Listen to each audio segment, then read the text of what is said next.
Hello everyone. CPF assistant commandant exam के लिए अगर आपको इंग्लिश ग्रामर प्रिपेयर करनी है तो ये सीरीज आपके लिए बहुत इंपॉर्टेंट है। पहली 3 वीडियो के अंदर या पहली 2 वीडियो के अंदर हमने इंडियन फॉरेस्ट सर्विस के 2022 और 21 वाले क्वेश्चन पहले ही सोल्व कर लिए हैं। आज 2020 के अंदर कंपलसरी इंग्लिश पेपर जो होता है इंडियन फॉरेस्ट सर्विस का, उसके अंदर ग्रामर के क्वेश्चन पूछे जाते हैं। वो क्वेश्चन आज आपके सामने दोबारा से सोल्व किए जाएंगे विद कॉन्सेप्ट। तो कॉन्सेप्ट अगर आपने याद कर लिए, इसके आपको पता लग गया कि ये कॉन्सेप्ट हम आपका फॉरेस्ट सर्विस के अंदर भी आता है, सिविल सर्विस के अंदर जो कंपलसरी इंग्लिश वाला पेपर होता है उसके अंदर भी आता है, प्लस सीएपीएफ एग्जाम के अंदर भी जो इंग्लिश ग्रामर पूछी जाती है, सिमिलर कॉन्सेप्ट है। तो आपके पास देखोगे क्वेश्चन बैंक कितना बड़ा हो गया। यूपीएससी 3 एग्जाम को कवर करता है जिसके अंदर इंग्लिश ग्रामर पूछी जाती है। तीनों एग्जाम के अगर आप क्वेश्चन प्रिपेयर कर लोगे तो मुझे नहीं लगता आपको कुछ और प्रिपेयर करने की जरूरत है, इंग्लिश ग्रामर वहां से आपकी प्रिपेयर हो जाएगी।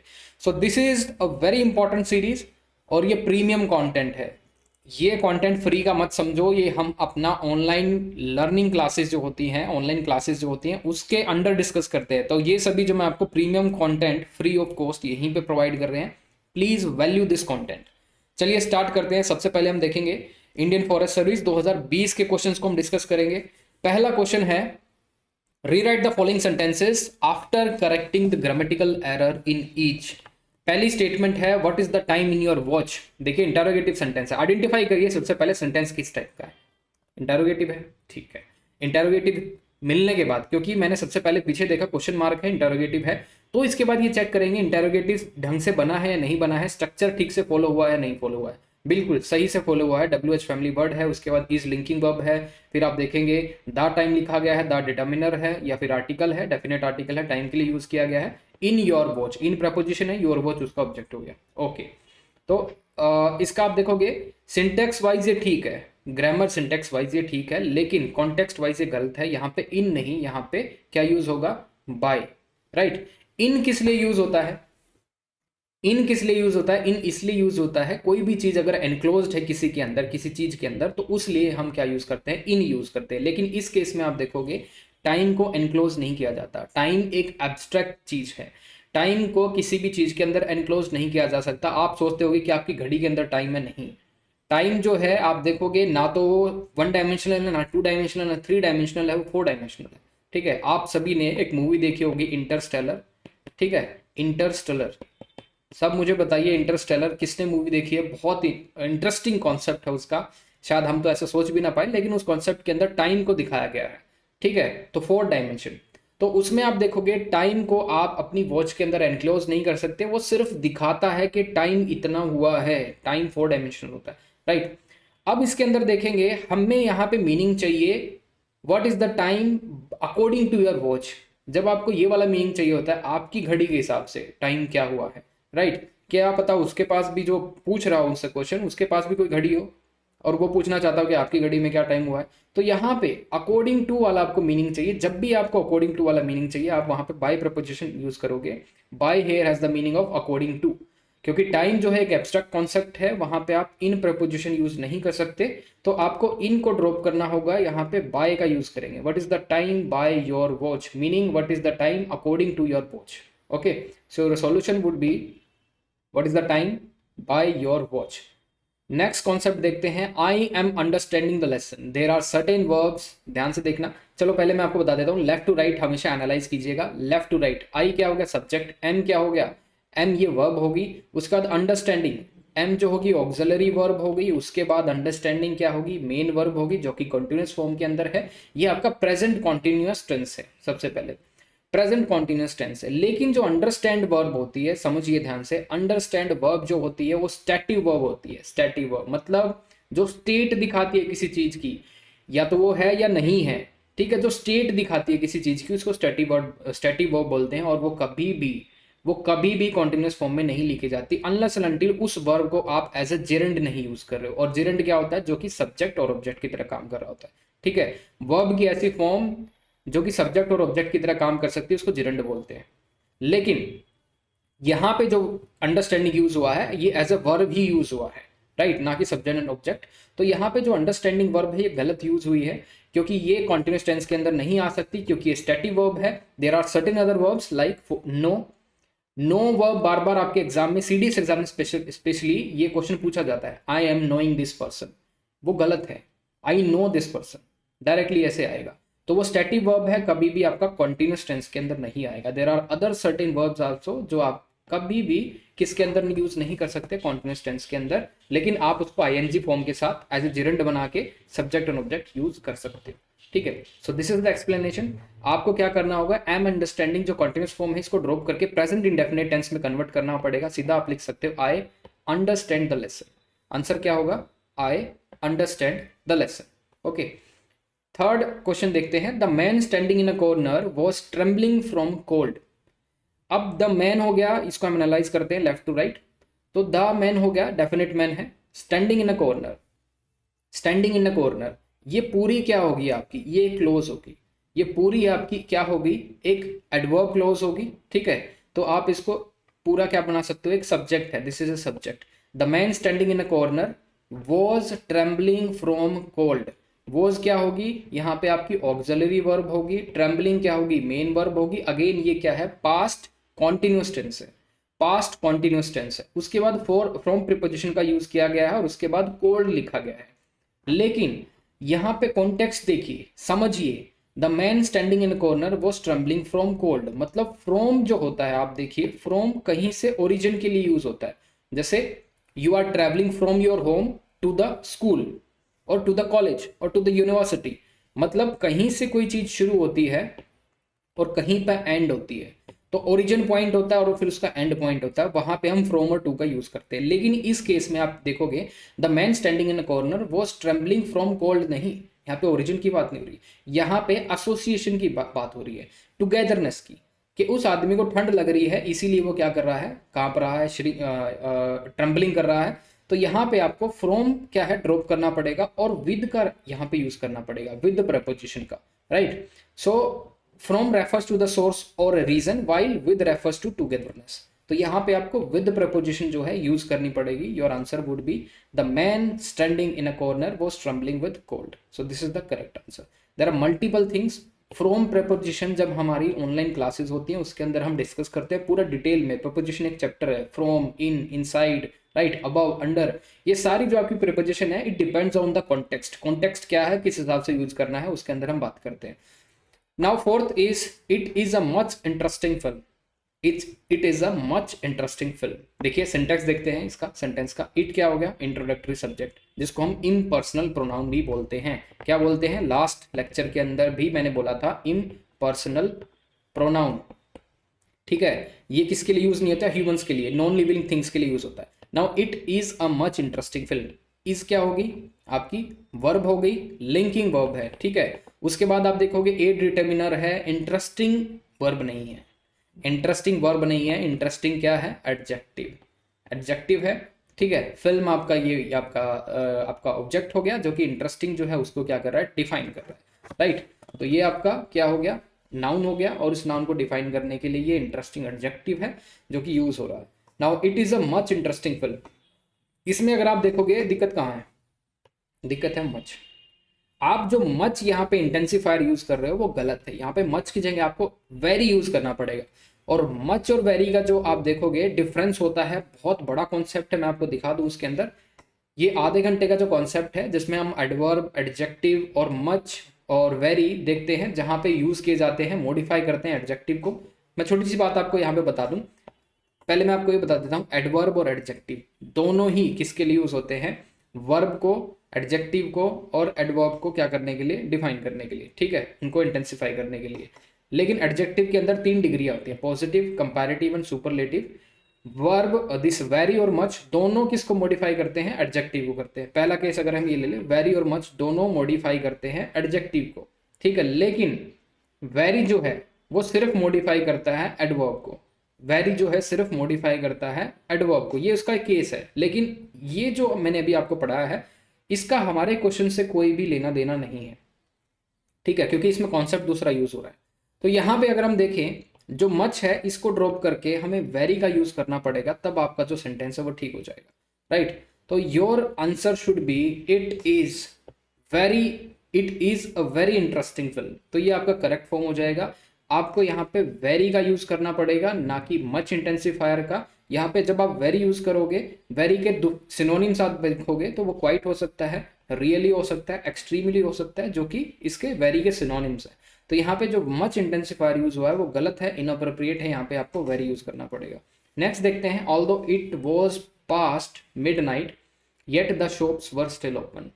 अब आपको पता है रात को कैसी शॉप्स खुली रहती है, राइट, 12 बजे के बाद। वैसे दिल्ली में रूल है कि 10 बजे के बाद या तो लिकर शॉप ये शायद बंद हो जाती है, लेकिन आपको पता है 24/7 खुला रहता है, उसको स्पेशल परमिशन मिली गई है, ठीक है। तो उसको अलग से टैक्स देना पड़ता है, बहुत सारी चीज़ें हैं। लेकिन हम दोबारा से सेंटेंस पे आते हैं, although it was past mid night yet the shops were still open. देखिए यहाँ पे ऑल्दो क्या है, लेफ्ट टू राइट एनालाइज करते हैं, पार्ट्स ऑफ स्पीच देखते हैं। ऑल्दो क्या है, ऑल्दो इज अ कंजंक्शन। क्या है ऑल्दो, कंजंक्शन। ध्यान से देखना, जैसे मैं बता रहा हूँ पार्ट्स ऑफ स्पीच। इट क्या हो गया, इट क्या हो गया, सब्जेक्ट हो गया, ठीक है। इट क्या हो गया, सब्जेक्ट हो गया। वॉज क्या होगी आपकी, वर्ब होगी, ये मेन वर्ब है। पास्ट मिडनाइट क्या होगा, ये इसका ऑब्जेक्ट हो गया। उसके बाद येट दोबारा से क्या है, येट एक कंजंक्शन है। द शॉप क्या हो गया, ये आपका सब्जेक्ट हो गया। वर क्या होगा दोबारा से आपकी, वर्ब हो गई। स्टिल ओपन क्या हो गया, ये आपका ऑब्जेक्ट हो गया, ठीक है। ओके, वैसे ये आपका ऑब्जेक्ट नहीं है, ये आपका क्या है, एडजेक्टिव है, कॉम्प्लीमेंट है। वर क्योंकि यहाँ पे क्या है, वर यहाँ पे लिंकिंग वर्ब है। लिंकिंग वर्ब क्या काम करती है, उसके बाद जो कॉम्प्लीमेंट लिखा होता है वो किससे कनेक्ट करती है, सब्जेक्ट से, ठीक है। तो वर यहाँ पे लिंकिंग वर्ब, उसके बाद एक एडजेक्टिव लिखा गया है, ओपन, स्टिल ओपन। स्टिल क्या है, एडवर्ब। ओके, नाउ सी, गलती क्या है यहाँ पे। मैंने आपको कहा है कि एक कंजंक्शन या फिर दो पर्टिकुलर क्लोज को जोड़ने के लिए आपको एक कंजंक्शन की जरूरत होती है। दो क्लोज को जोड़ने के लिए आपको एक कंजंक्शन की जरूरत होती है। This is close number 1, this is close number 2, और इन दोनों को जोड़ने के लिए आपको एक कंजंक्शन चाहिएगा, ठीक है। लेकिन इस पर्टिकुलर सेंटेंस में आप देखिए, यहाँ पे कंजंक्शन नंबर 1, यहाँ पे कंजंक्शन नंबर 2, दोनों का मतलब सिमिलर होता है लगभग, लेकिन थोड़ा सा चेंज हो जाता है। वो एक डिफरेंट क्लास है। हर एक कंजंक्शन को स्टडी करने के लिए ऑल्दो हो गया, येट हो गया, बट हो गया, फोर हो गया, एंड हो गया, ठीक है। इस तरह के जो कंजंक्शन होते हैं, नेवरदलेस हो गया, ये सारे कंजंक्शन जो होते हैं कब यूज होने चाहिए, कब अपोजिट रीजन के लिए यूज होने चाहिए, कब नेगेटिव रीजन के लिए यूज होने चाहिए, कब कॉन्ट्रास्टिंग रीजन के लिए यूज होना चाहिए, उसके लिए एक सेपरेट क्लास है। लेकिन यहाँ पे मैं आपको बता दूं, कंसेप्ट छोटा सा है। दो कंजंक्शन अगर आप यूज कर रहे हो किसी भी सेंटेंस के अंदर, तो वहां पे दो नहीं तीन क्लॉज होनी चाहिए। मैंने आपको कहा दो क्लोज को ज्वाइन करने के लिए एक कंजंक्शन जरूरी है, लेकिन तीन क्लोज को ज्वाइन करने के लिए दो कंजंक्शन की क्या है, जरूरत पड़ती है। लेकिन यहाँ पे तो दो ही क्लोज है, तो आप दो कंजंक्शन की यूज कर रहे हो, एक कंजंक्शन को आपको ड्रॉप करना पड़ेगा, ठीक है। तो आप क्या करोगे, आपके पास दो चॉइस है। या तो आप यहाँ पे लिख सकते हो although it was past mid night, yet को ड्रॉप करोगे the shops were still open, it will also convey the meaning, same meaning. अगर मैं इसको ऑल्दो को ड्रॉप कर दूं, it was past mid night yet the shops were still open, it will also convey the same meaning, ठीक है। ये भी आपका सेम मीनिंग कन्वे करेगा। तो आपके ऊपर है कि आप कौन से वाला मीनिंग कन्वे करना चाहते हैं। It was past mid night, it was past mid night yet the shops were open, कोई ऑपोजिट रीजन या फिर ऑपोजिट रिजल्ट के लिए होता है ये कॉन्सेप्ट। जब आपको ऑपोजिट रिजल्ट दिखाना पड़े या फिर ऑपोजिट रीजन दिखाना पड़े, तो यहाँ पे ऑल्दो और येट का यूज होता है। तो आपके पास चॉइस है, मैं आपको बोलूंगा कि आप जो है ऑल्दो का यूज करें। Although it was past mid night, ये आपको रीजन देना है, राइट। उसके बाद the shops were still open, ये आपका आंसर हो गया। तो इसमें और भी डीपली हम पढ़ेंगे, लेकिन आपको कमेंट करना पड़ेगा सर हमें ऑल्दो या फिर येट का जो कंपैरिजन है हमें और डीपली स्टडी करना है, then I will make another video. Next देखते हैं, the coolie refuse to carry her heavy luggages to the station. Luggage, गलती पकड़ ली होगी आप लोगों ने यहीं पे, ठीक है। ज़्यादा टाइम वेस्ट नहीं करता, लेकिन फिर भी एक लेफ्ट टू राइट इसको एनालाइज करते हैं, पूरा सिंटेक्स देखते हैं इसका। कूली, उसके बाद द डिटर्मिनर, ठीक है। द आर्टिकल यूज किया है, डेफिनेट है, मतलब कूली डेफिनेट है। रिफ्यूज्ड वर्ब की सेकंड फॉर्म, मतलब पास्ट इनडेफिनेट टेंस। उसके बाद टू कैरी क्या है, इन्फिनेटिव। हर क्या हो गया, प्रोनाउन हो गया, पॉजेसिव केस का प्रोनाउन। हर हैवी मतलब हर हैवी लगेज, कोई लेडी है उसका लगेज जो है उठाने से मना कर दिया उस कूली ने, टू द स्टेशन, स्टेशन तक नहीं ले जाएगा। तो ये जो हर लगेज, हर हैवी लगेजेस है। अब लगेज वर्ब जो पर्टिकुलर नाउन होता है वो अनकाउंटेबल नाउन है, ठीक है। लगेज क्या है, अनकाउंटेबल नाउन है, और कोई भी अनकाउंटेबल नाउन को आप प्लूरल में नहीं लिख सकते, ठीक है। सो this is the concept. Concept क्या है, नाउन का है, नाउन का कॉन्सेप्ट है, लिखते रहिए, यूपीएससी कहाँ से क्वेश्चन पूछ रहा है। नाउन का कॉन्सेप्ट है, अनकाउंटेबल नाउन का कॉन्सेप्ट है कि अनकाउंटेबल नाउन को you can not write in what form, in plural form. Your answer would be luggage. Simply यहाँ पे आपको लगेज लिखना पड़ेगा। The coolie refuse to carry her heavy luggage to the station. अच्छा, next concept देखते हैं। More simple the business the better off you are. ठीक है, more simple the business the better off you are. तो ये एक तरह की आप बोल सकते हैं कि एक राइम सी बन गई, more simple the business the better off you are. यहाँ पे आप देखिए सिंपल क्या है, एक पॉजिटिव डिग्री है, right. More simple the business the better off you are एक पॉजिटिव डिग्री का एडजेक्टिव है। लेकिन ये जो बेटर है, good, better, best, right, good भी एक एडजेक्टिव है, लेकिन उसकी कंपैरेटिव डिग्री यहाँ पे यूज की गई है। जब आप इस तरह की आप स्टेटमेंट आपके सामने आती है, द एंड द वाली कंस्ट्रक्शन जो आपके सामने आती है, द एंड द वाली कंस्ट्रक्शन, अगर उसके अंदर कंपैरेटिव डिग्री यूज की गई है तो दोनों के अंदर आपको कंपैरेटिव डिग्री यूज करनी पड़ेगी। तो यहाँ पे आप मोर सिंपल नहीं लिख पाओगे, यहाँ पे सिंपलर द बिजनेस आपको यूज करना पड़ेगा, क्योंकि कंपैरेटिव डिग्री के बीच में ही कंपैरिजन हो रहा है, सिंपल और कंपैरेटिव डिग्री के बीच में कंपैरिजन नहीं होगा। तो simpler the business the better off you are. ठीक है, तो ये आपका आंसर बन जाएगा। The simpler the business, more को ड्रॉप करके आप द का यूज करोगे, the simpler the business the better off you are. ठीक है, next is the librarian asked which book did I want. पीछे क्या लिखा गया है, क्वेश्चन मार्क, ध्यान से देखना। लास्ट कॉन्सेप्ट के अंदर भी मैंने डिस्कस किया था, मैंने कहा था कि आप सबोर्डिनेट क्लोज के अंदर you can not make interrogative, वहां पे इन्वर्टेड फॉर्म का नहीं यूज कर सकते। अगर आपको इंटरोगेटिव सेंटेंस बनाना भी है तो आप मेन क्लोज के अंदर क्या करोगे, इंटरोगेटिव फॉर्म को यूज करोगे, मतलब सब्जेक्ट से पहले आप वर्ब लिख सकते हो, वो आपका इंटरोगेटिव फॉर्म कहलाता है। लेकिन आप सबोर्डिनेट क्लोज के अंदर you can not right the inverted form, interrogative form नहीं लिख सकते, वहां पे वो गलत हो जाएगा।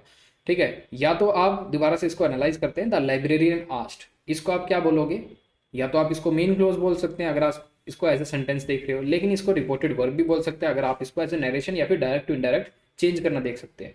तो ये मेन क्लोज भी है। मुझे पता है कि आप लोगों को थोड़ी कंफ्यूजन हो रही होगी, क्या रिपोर्टेड वर्ब है, क्या मेन क्लोज है, क्या रिपोर्टेड स्पीच है, क्या सबऑर्डिनेट क्लोज है। देखो, English is a logical language, तो ये सारी चीज़ें मैं आपसे एक्सपेक्ट करता हूँ, मुझे लगता है कि आपको पता है। आपको नहीं पता तो चीज़ें आप सर्च कीजिए कि रिपोर्टेड वर्ब क्या होती है, मेन क्लोज क्या होती है, सबऑर्डिनेट क्लोज क्या होती है, सबऑर्डिनेट क्लोज क्यों कहा जाता है, कोऑर्डिनेट क्लोज कौन सी होती है, कब वो कोऑर्डिनेट क्लोज बोली जाती है, सिंपल सेंटेंस क्या होते हैं, उसका कॉम्प्लेक्स सेंटेंस क्या होते हैं, कंपाउंड सेंटेंस क्या होते हैं। ये जो छोटी छोटी चीज़ें हैं, अगर ये भी आपको सीखनी है तो आप हमसे जुड़ सकते हैं, वहाँ पे कोई दिक्कत नहीं है, बेसिक से आपको समझाया जाएगा।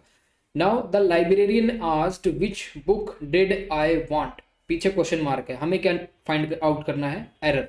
अब एरर अगर इसके अंदर हम देखें तो मुझे तो साफ साफ दिख रहा है, सबऑर्डिनेट क्लोज के अंदर हम जो है इंटरोगेटिव फॉर्म नहीं यूज कर सकते। तो आपको ये क्या करना होगा, चेंज करना होगा sequence of word. Sequence of word अगर आप चेंज करोगे तो क्या लिखोगे, which book, which book I wanted, I want. ठीक है, तो आपको अगर यहाँ पे लिखना होगा तो आप इसको डायरेक्टली लिख सकते हो, which book I wanted. Wanted क्यों लिखा मैंने, वांटेड इसलिए लिखा क्योंकि यहाँ पे डिड का यूज हुआ है वर्ब की सेकंड फॉर्म का। ठीक है, तो इसका मतलब जो टेंस है यहाँ पे पास्ट इंडेफिनिट टेंस है, इस हिसाब से मैंने जो मेन वर्ब थी उसको सेकंड फॉर्म में लिख दिया, which book I wanted. So the librarian asked which book I wanted, और क्वेश्चन मार्क आपको ड्रॉप करना पड़ेगा, क्वेश्चन मार्क आपको ड्रॉप करना पड़ेगा, क्योंकि मेन क्लोज के अंदर कुछ इन्वर्टेड फॉर्म नहीं है। भाई मेन क्लोज के अंदर इन्वर्टेड फॉर्म नहीं है, इसका मतलब जो है ये सेंटेंस ही जो गलत बनाया गया, इंटरोगेटिव बन ही नहीं सकता। ठीक है, तो सबऑर्डिनेट क्लोज को आपको क्या करना पड़ेगा, ड्रॉप कीजिए, सॉरी सबऑर्डिनेट क्लोज में से ये इंटरोगेशन का जो मार्क है ये ड्रॉप करना होगा, प्लस दोबारा से वर्ड्स को रीअरेंज करना होगा, सब्जेक्ट के बाद ही आपको वर्ब लिखनी है। ठीक है, विच बुक आई वांटेड। ठीक है, next is I saw your friend before 2 weeks. ऐसे ही दिखता है कि आपका friend, so I saw your friend before 2 weeks. ध्यान से देखो, मैंने आपको बोला था जो बिफोर और एगो के बीच में बहुत बड़ा डिफरेंस है। बिफोर और एगो एक सेपरेट क्लास है, इसके बीच में एक आधे घंटे का कॉन्सेप्ट है, आधे घंटे से भी ज़्यादा का कॉन्सेप्ट है, बिफोर और अगो। तो बिफोर और अगो के अंदर क्या डिफरेंस होता है, एक सटल सा डिफरेंस मैं आपको बता दूं। एगो जो होता है वो प्रेजेंट से पास्ट की तरफ जाता है। ठीक है, एगो क्या होता है, एगो का मतलब है प्रेजेंट से पास्ट। आज 2023 है, आज क्या तारीख है, आज तारीख है 1 दिसंबर 2023। अगर मैं आज से पीछे जाऊंगा 5 days फ्रॉम 1 दिसंबर 2023, तो वो एगो कहलाएगा। लेकिन अगर मैं पास्ट से पास्ट में जाऊंगा, अगर मैं 30 नवंबर से 25 नवंबर के एक्शंस की बात कर रहा हूं, तो वो बनेगा बिफोर। अगर मैं 30 नवंबर से, जो कि पास्ट है ऑलरेडी, 30 नवंबर से 25 नवंबर की एक्शंस की बात करूंगा, उसके लिए हम यूज करेंगे बिफोर। उसके लिए हम क्या करेंगे, बिफोर यूज करेंगे। और तब आपको पास्ट परफेक्ट यूज करना पड़ेगा। क्या यूज करना पड़ेगा, जब भी आप बिफोर का यूज करोगे, उसमें अगर कोई एक्शन उस एक्शन से पहले हो रहा है, तो वहां पे आपको पास्ट परफेक्ट टेंस यूज करना पड़ेगा। मैं आपको एक स्टेटमेंट दिखाता हूं, जैसे आई लेफ्ट, अभी मैं गलत लिख रहा हूं फिलहाल, I left the home, I left the home before before before the sun rise, rose लिखोगे, ठीक है, ठीक है। यहाँ पे जब तक सूरज उगा तब तक मैंने घर छोड़ दिया था, ठीक है। तो इसमें गलती कहाँ पे है, इसमें गलती ये है आई लेफ्ट, यहाँ पे लेफ्ट नहीं होगा, यहाँ पे हैड लेफ्ट होगा। क्यों, क्योंकि इसके अंदर एक्शन जो है, सूरज से पहले, सूरज के उगने से पहले ही क्या हुआ, उन्होंने घर छोड़ दिया। मतलब सपोज कीजिए ये पास्ट है, ये कोई एक्शन है, ये सूरज उगने वाला एक्शन है, और ये घर छोड़ने वाला एक्शन है, और ये टाइम लाइन है। तो सूरज उगा वो पर्टिकुलर एक्शन है, कोई पर्टिकुलर टाइम है पास्ट का, उससे पहले ही उसने घर छोड़ दिया था। तो वो जो एक्शन है सूरज उगने से पहले कंप्लीट हो चुका था। जो एक्शन कंप्लीट हो गया था, तो आपको किस में लिखना पड़ेगा, पास्ट परफेक्ट टेंस के अंदर। तो यहाँ पे क्या लिखना पड़ेगा, I had left the house before the sun rose, ठीक है। तो वो आपका करेक्ट होगा। लेकिन इस केस के अंदर यहाँ पे दो एक्शंस के बीच में कंपैरिजन नहीं हो रहा है, ध्यान से देखो, यहाँ पे कंपैरिजन हो ही नहीं रहा दो एक्शन के बीच में। जब दो एक्शन के बीच में कंपैरिजन नहीं हो रहा, तो सीधा अगो लिखो ना, ठीक है। I saw your friends 2 weeks अगो, okay, so this is would be your answer. तो मैंने आपको एक कॉन्सेप्ट बता दिया अच्छे से, आप इसको यूज कर सकते हो। नेक्स्ट देखते हैं, he hanged the picture on the wall. He hanged the picture on the wall, जल्दी से एनालाइज करते हैं। ही क्या है, सब्जेक्ट, हैंग्ड क्या होगी, वर्ब की second form, past indefinite tense है। The picture on the wall, the क्या होगी, द पिक्चर मतलब पर्टिकुलर पिक्चर है। ऑन क्या होगी, प्रेपोजिशन, द वॉल हो गया उस प्रेपोजिशन का ऑब्जेक्ट, ठीक है। यहाँ पे मुझे दिख रहा है कि सिंटेक्स में कोई एरर नहीं है, ग्रामेटिकल आप देखोगे मिस्टेक जरूर है, लेकिन सिंटेक्स ठीक है, ठीक है। वर्ब की जगह वर्ब यूज हुआ है, उसके बाद जो ऑब्जेक्ट लिखा है हैंग्ड वर्ब का, उसके बाद ऑन प्रेपोजिशन यूज हुई है, द वॉल, उसके बाद उसका ऑब्जेक्ट हो गया। लेकिन आपने सुना होगा दो वर्ब होती है, हंग एंड हैंग्ड। हंग ये वर्ब की फर्स्ट फॉर्म है, और ये हैंग्ड जो है ये भी वर्ब की फर्स्ट फॉर्म है। दोनों अलग अलग वर्ब है, दोनों का अलग अलग मीनिंग है। ध्यान से देखते हैं क्या क्या वर्ब है, क्या क्या मीनिंग है। हंग का मतलब होता है टू सस्पेंड और टू बी सस्पेंडेड, ठीक है, टू सस्पेंड और बी सस्पेंडेड, मतलब लटका के छोड़ देना, ठीक है। लेकिन हैंग्ड का मतलब होता है to kill someone by tying a rope, ठीक है, समझ गए, हैंग्ड का मतलब तो आप समझ ही गए होंगे। जब हंग वर्ब का मतलब होता है टू सस्पेंड, लटकाना, दीवार पे लटकाना, राइट। तो उस जगह जब उसकी वर्ब की 3 फॉर्म होंगी, hang, hung and hung. Verb की फर्स्ट फॉर्म होगी हैंग, वर्ब की सेकंड फॉर्म होगी हंग, वर्ब की थर्ड फॉर्म होगी हंग अगेन। लेकिन जहां पे आपको मारने वाला मतलब चाहिए कि to kill someone by tying a rope attached to from above and removing the support from the beneath, इसको हम हैंग्ड बोलते हैं। और इसकी 3 फॉर्म होती हैं, हैंग, हैंग्ड एंड हैंग्ड, ठीक है। तो ये इसकी 3 फॉर्म होती हैं। अब ध्यान से देखो, हमें यहाँ पे कौन से वाला मीनिंग चाहिए, हमें यहाँ पे सस्पेंड वाला मीनिंग चाहिए, ठीक है, हमें टंगाना है, ठीक है, किसको, पिक्चर को। तो टंगाने वाला जो आपको मीनिंग मिलेगा वो किसके अंदर मिलेगा, हंग वर्ब की। और यहाँ पे हंग वर्ब की आपको सेकंड फॉर्म अगर हम देखें तो ये मिलेगी हंग, ठीक है। तो ये मिलेगी आपको हंग, सॉरी यहाँ पे हंग नहीं होना चाहिए, यहाँ पे ठीक है, ये हाँ ठीक है, पास्ट टेंस यूज हुआ है, तो ये इसका पास्ट टेंस लिखा गया है। तो यहाँ पे आप डायरेक्टली हंग यूज कर सकते हैं, HUNG, हैंग्ड की जगह है, क्योंकि हैंग्ड भी क्या है, वर्ब की सेकंड फॉर्म यूज की गई है। और आप पास्ट टेंस को चेंज नहीं कर सकते, टेंस वही रहेगा, सिर्फ आपको जो सही वर्ब है वो यूज करनी पड़ेगी। हैंग्ड की जगह आप क्या यूज करोगे, यू विल ओनली यूज हंग। यहाँ पे दोनों केसेस में आप देखोगे, मैंने शायद आपको इनिशियली गलत बता दिया, हंग जो है वर्ब की सेकंड फॉर्म है, और हैंग्ड भी जो है वर्ब की सेकंड फॉर्म है, किसकी, हैंग की। और हंग जो है फर्स्ट सेकंड फॉर्म है किसकी, हैंग वर्ब की। तो इसकी भी आपको क्या यूज करनी पड़ेगी, सेकंड फॉर्म यूज करनी पड़ेगी, जो कि हंग होगी। हैंग्ड की जगह आप हंग लिख दोगे, that would be your correct answer. तो ये आपको कॉन्सेप्ट पता चल गया होगा, ओके। एक और चीज, अगर ये चीजें आपको समझ में आ रही है तो please try to like, comment and share the video. इससे क्या होगा, इससे क्या होगा ये चीज़ें करने से? इससे मैं आपको बता दूं, आप लोग ये देख क्यों रहे हैं वीडियो, क्योंकि कल को आप ये वीडियो देखोगे, आपके कॉन्सेप्ट अच्छे होंगे, then you will get selection, selection होगा, आपका ड्रीम फुलफिल होगा, you will earn some money and take care of your family and friends. ठीक है, this would be your motive. ठीक है, जब भी आपको इस एग्जाम की आप तैयारी कर रहे हो, ठीक है, कुछ ना कुछ आपके गोल है, इंटरेस्ट है। हमारा भी क्या गोल है, हमारा एक पर्टिकुलर गोल है, एक ऑब्जेक्टिव है, we need to reach more number of people. उसके बाद एक मेरा अल्टीमेट गोल है, एक अल्टीमेट गोल है जो कि मैं आपको, अगर मेरे पास बहुत अच्छा स्टूडेंट बेस हो जाएगा तो उनके बेटरमेंट के लिए मैंने बहुत अच्छी चीज़ सोची है।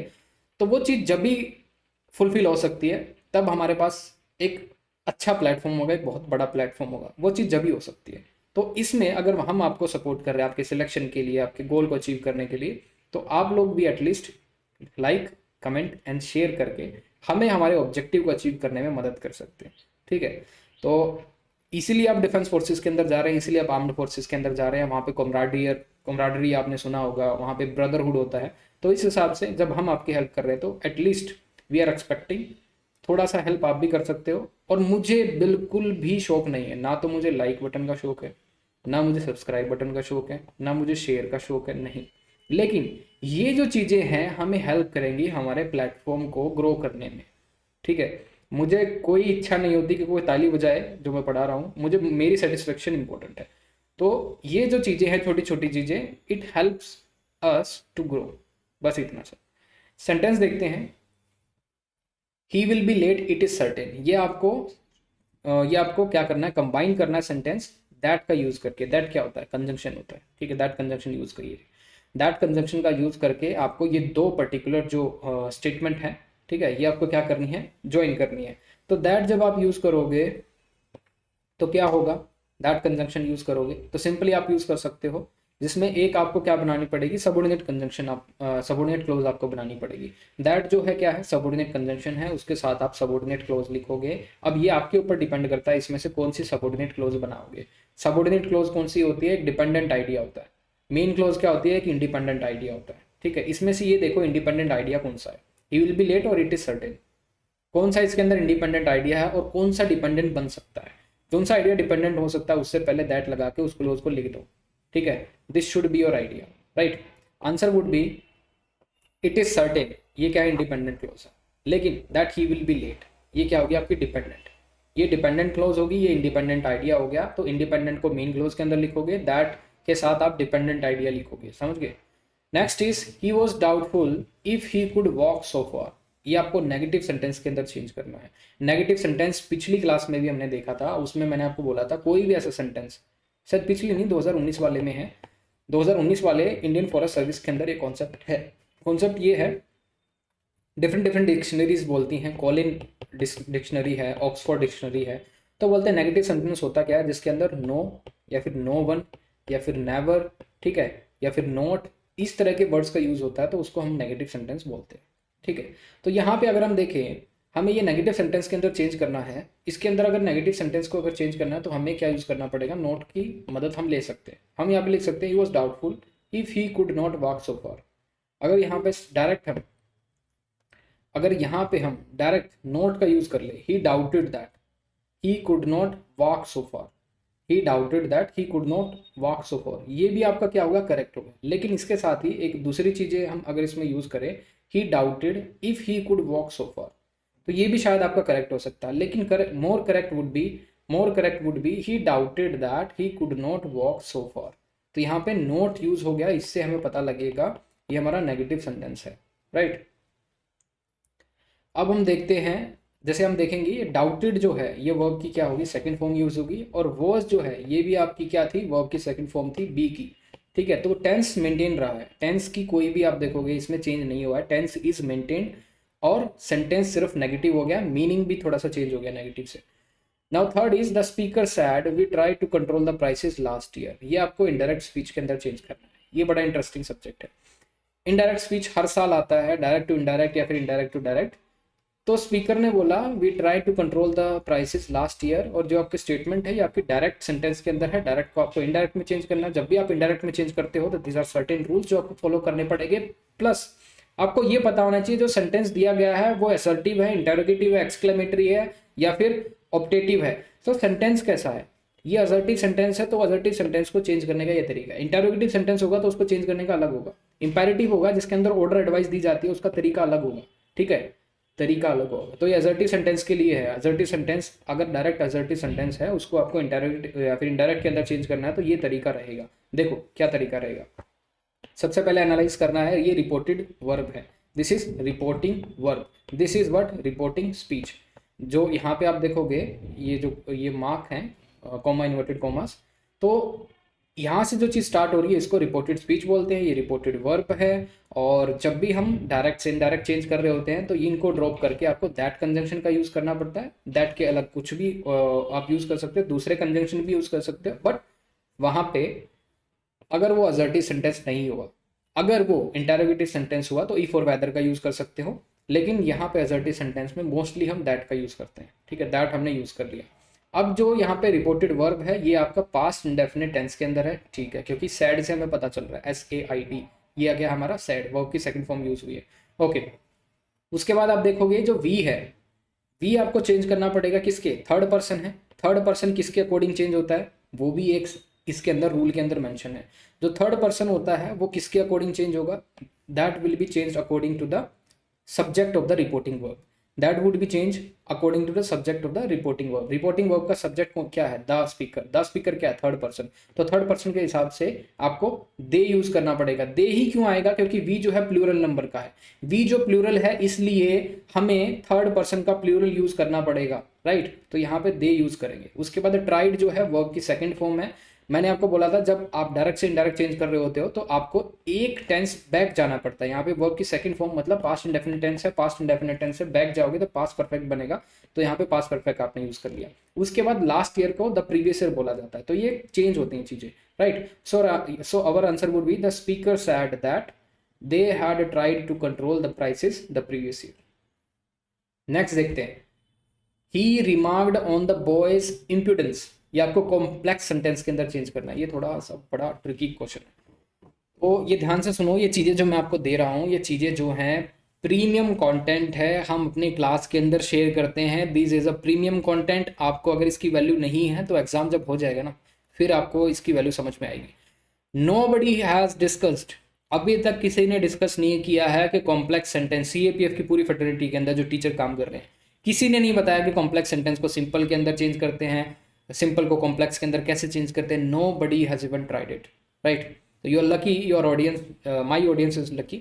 अगर आप ये चीज़ें देख रहे हो, अगर आप इस तरह का इंटेलेक्चुअल माइंड रखते हो तो आप सही प्लेटफॉर्म पे हो, सही चीज़ें पढ़ रहे हो। बहुत ही ज़्यादा मेहनत लगती है इन चीज़ों को प्रिपेयर करने में, PPT डिलीवरी, अपलोडिंग, यूट्यूब पे सारी चीज़ें, पूरा दिन चला जाता है इसके अंदर। और उसके बाद भी अगर कुछ मुझे रिस्पॉन्स ना मिले तो थोड़ा सा निराशा जरूर होती है, हल्की सी, but we are doing our work. Now look at the question, he remarked on the boy's impudence. ये आपका क्या हो गया, सिंपल सेंटेंस हो गया, क्योंकि इसके अंदर कोई कंजंक्शन नहीं यूज हुआ है, एक ही सब्जेक्ट है, एक ही वर्ब है। अब आपको कॉम्प्लेक्स सेंटेंस के अंदर चेंज करना है। अब कॉम्प्लेक्स सेंटेंस होते क्या है ये पता होना चाहिए आपको। तो ये कॉम्प्लेक्स सेंटेंस होते क्या है, ध्यान से देख लो। कॉम्प्लेक्स सेंटेंस वो सेंटेंस होते हैं जिसके अंदर सबऑर्डिनेट कंजंक्शन यूज किया जाता है। सबऑर्डिनेट कंजंक्शन क्या होते हैं, ये होते हैं, ठीक है। ये एक्रोनिम याद कर लो, ऑन अ वाइट बस। तो O stand for only if and once, N for now that, A for this all this. तो मैं इसको पूरा डिक्टेट नहीं करूंगा, on a white bus acronym है, उसके हिसाब से आप इन सभी चीज़ों को क्या कर सकते हो, डिस्कस कर सकते हो, ठीक है। तो कॉम्प्लेक्स सेंटेंस होता क्या, कॉम्प्लेक्स सेंटेंस के अंदर एक इंडिपेंडेंट क्लोज होती है, एक सबऑर्डिनेट कंजंक्शन होता है, इसमें से कोई भी चूज करो, और एक होती है आपकी डिपेंडेंट क्लोज, ठीक है। डिपेंडेंट क्लोज एक हो सकती है, फिर दो भी हो सकती है, क्योंकि अगर आपने दो कंजंक्शन यूज कर लिए, सबऑर्डिनेट कंजंक्शन दो यूज कर लिए, तो वो भी क्या कहलाएगा, वो भी क्या कहलाएगा, आपका कॉम्प्लेक्स सेंटेंस कहलाएगा। कॉम्प्लेक्स सेंटेंस में जरूरी नहीं है सिर्फ दो ही क्लोज हो, तीन भी हो सकती है, चार भी क्लोज हो सकती है, ठीक है। अभी देखते हैं इसके अंदर, कॉम्प्लेक्स सेंटेंस के अंदर एक इंडिपेंडेंट क्लोज होगी, एक सबऑर्डिनेट कंजंक्शन होगा, एक डिपेंडेंट क्लोज होगी। तो इंडिपेंडेंट क्लोज क्या होती है, डिपेंडेंट क्लोज क्या होती है, इसको सिखाने में ही 20 मिनट लगते हैं। What is independent clause, what is dependent clause, तो मैं आपसे एक्सपेक्ट करता हूँ आपको पता होगा। इंडिपेंडेंट क्लोज के अंदर जो आइडिया होगा वो इंडिपेंडेंट होगा, वो किसी पर डिपेंडेंट नहीं है। लेकिन डिपेंडेंट क्लोज के अंदर जो आइडिया होगा वो किस पर डिपेंड करेगा, किसी और पे डिपेंड करेगा, इंडिपेंडेंट क्लोज पे, ठीक है। तो ये थोड़ा सा क्या बता दिया मैंने, सिंटेक्स बता दिया, कॉम्प्लेक्स सेंटेंस कैसा दिखता है, कैसा होता है। अब चेंज कैसे करते हैं सिंपल टू कॉम्प्लेक्स के अंदर, ये तरीका है फॉर्मूला टू कन्वर्ट। पहले आपको आइडेंटिफाई करना पड़ेगा उस गिवन स्टेटमेंट के अंदर मेन आइडिया क्या है और छोटा आइडिया सेकंड आइडिया क्या है।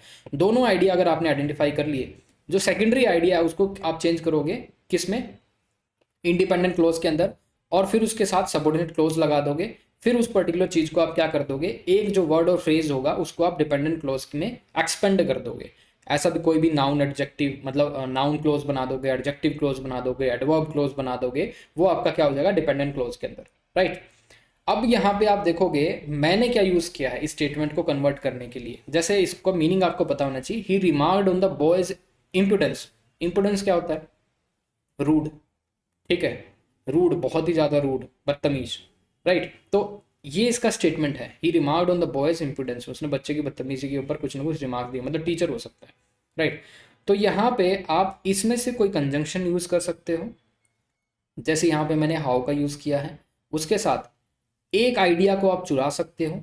जैसे ये जो मेन आइडिया है, इस मेन आइडिया को आप किस में चेंज करोगे, आप इस मेन आइडिया को you can change it in the dependent clause. जैसे मैंने यहाँ पे लिखा था, यहाँ पे आपने convert the other idea to independent clause, और जो मेन आइडिया है उसको आप डिपेंडेंट क्लोज के अंदर डाल सकते हो। जैसे यहाँ पे आप देखोगे हाउ के साथ जो how impudent the boy was, ये मैंने ये वैसे मेन आइडिया था, और मेन आइडिया को किसके अंदर डाल दिया आपने, सबऑर्डिनेट क्लोज के अंदर। कैसे पता चला सबऑर्डिनेट क्लोज है, क्योंकि हाउ यहाँ पे क्या है, कंजंक्शन है, जो कि सबऑर्डिनेट कंजंक्शन है, तो ये पूरा आपका इसके अंदर डल गया। उसके बाद जैसा इसमें लिखा था, उसके बाद आपको एक्सपेंड करना है ए वर्ड और phrase into a dependent clause, ठीक है, into a dependent clause, right. यहाँ पे देखो he remarked on the boy's impudence, he remarked how impudent the boy was. तो ये एक तरीका है। शायद ये आपको अभी पूरा क्लियर नहीं हुआ होगा, क्योंकि इसके अंदर बहुत सारी चीज़ें हैं, डिफरेंट डिफरेंट एग्जाम्पल है इसको क्लियर करने के लिए, लेकिन आपको पता होना चाहिए एटलीस्ट आप इस पर्टिकुलर स्टेटमेंट को क्या होगे, थोड़ा सा समझ पाए हो, ज्ञान आपको मिला होगा। इसको इंट्रोड्यूस किया है, इस स्टेटमेंट को आपके सामने, इस कॉन्सेप्ट को इंट्रोड्यूस किया है। तो ये कॉम्प्लेक्स सेंटेंस के अंदर क्या हो गया, चेंज हो गया, क्योंकि इसके अंदर आप देखोगे हाउ कंजंक्शन का यूज हो गया, जो कि सबऑर्डिनेट कंजंक्शन है, और इसके अंदर दो क्लोज हैं, ही रिमार्क्ड और how impudent the boy was. Okay, so this is your correct answer. एक और तरीका इसको चेंज करने का, अगर आप वाइल का यूज करोगे तो वाइल का यूज करोगे, while making his remarks on the boy's impudence he expressed his disapproval. Okay, तो ये भी एक तरीका है इसको चेंज करने का। जो भी तरीका आपको अच्छा लगे आप यूज कर सकते हो। Now the last question is active to passive. Passive sentence के अंदर चेंज करना आपको पता है कैसे चेंज किया जाता है, ऐसे चेंज किया जाता है। सब्जेक्ट को आप ऑब्जेक्ट बना देते हो, ऑब्जेक्ट को सब्जेक्ट बना देते हो, और जो वर्ब की फॉर्म होती है उसके साथ बी की फॉर्म यूज करके, वर्ब की थर्ड फॉर्म में चेंज करके उसको पैसिव बना देते हो। तो यहाँ पे आप देखोगे सिंपल है, ज़्यादा मैं इसमें टाइम नहीं लगाऊंगा। आंसर होगा आपका ही will be made the president by the people, he will be made the president by the people. बहुत आसान है, इसके अंदर ज़्यादा टाइम इन्वेस्ट करने की जरूरत नहीं है। कोई चीज़ समझ में ना आई तो इस नंबर पर कॉन्टैक्ट कर सकते हो। और जो नया बैच है अभी कुछ दिन के अंदर, फर्स्ट वीक ऑफ दिसंबर के अंदर कभी भी अनाउंसमेंट हो सकती है, वो बैच शुरू हो जाएगा पेपर 2 का। कोई भी इस में अगर जर्नी में हमारा पार्ट बनना चाहता है तो आ सकते हो, जुड़ सकते हो, चीज़ें समझ सकते हो, सीख सकते हो, प्रॉब्लम पूछ सकते हो, और पेपर 1 से भी मतलब रिलेटेड प्रॉब्लम पूछ सकते हो, पेपर 2 से रिलेटेड प्रॉब्लम पूछ सकते हो। बहुत सारी चीज़ें इसके अंदर मैं गिनवाऊंगा नहीं, क्योंकि मेरे पास ना तो इतना टाइम हो ना आप सुनोगे। बट पेपर 2 जो है it would be my responsibility, बहुत अच्छा आप स्कोर कर लोगे इसके अंदर, right. So thank you. Please जो मैंने आपको बोला था शुरुआत के अंदर वो काम जरूर कर देना, it help us to grow. Okay.